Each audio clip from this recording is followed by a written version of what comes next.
that people understand the relationship to these absolute value inequalities and their graphs of the system. Really, it's a system of equations, right? So we're looking for where are these two equations equal. So, and I've graphed it. We can see the solution to. Here's the intersection point. So if I were to treat this as an equation, right, the absolute value of x minus 3 equals 7, and we did this as an equation where we wrote, well, let's see, the x minus 3 could be equal to negative 7, and the x minus 3 could be equal to positive 7, and that would give us x equals negative 4 and x equals 10. We can see those numbers appearing right here.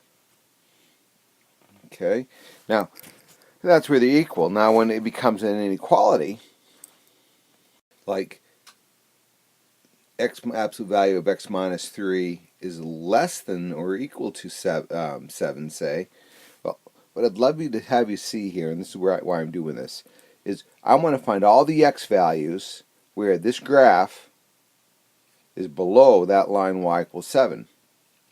Okay, so that's where it is, and we see the intersection, the end of all possible values is the negative 4 and at x equals 10, and that was the solution to the equation.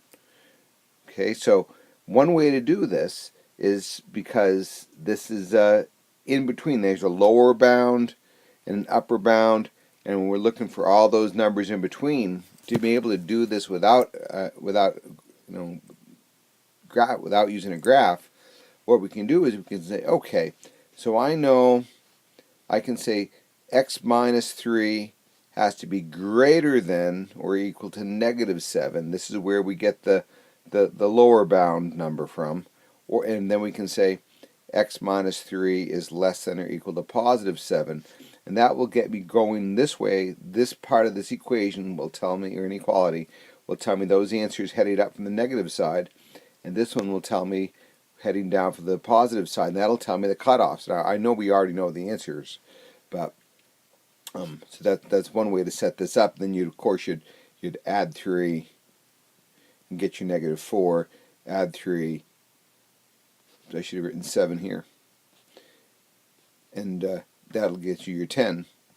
So it has to be larger than negative 4 and less than 10, less than or equal to negative 10. Now, another way to do these inequalities, you work with this lady that used to call these kind of inequalities innies because you're trying to go in between two values.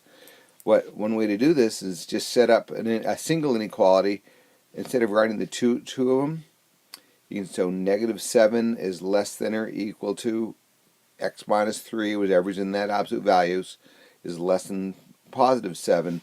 And then you can just add 3 to both sides, all three sides here. And that lets you jump right to that negative 4 is less than x, which is less than or equal to 10. Answer. Okay. If you had to do that interval notation, it would be negative 4, comma 10, and those are brackets because it's inclusive. All right, so that's when it's a less than. Now I'm looking at the inequality. It says where is the absolute value greater than 7? So now I'm looking for these values here, up here, right? So on the graph, I'm looking for numbers. Any x value that's less than negative 4 will have a y value above that line.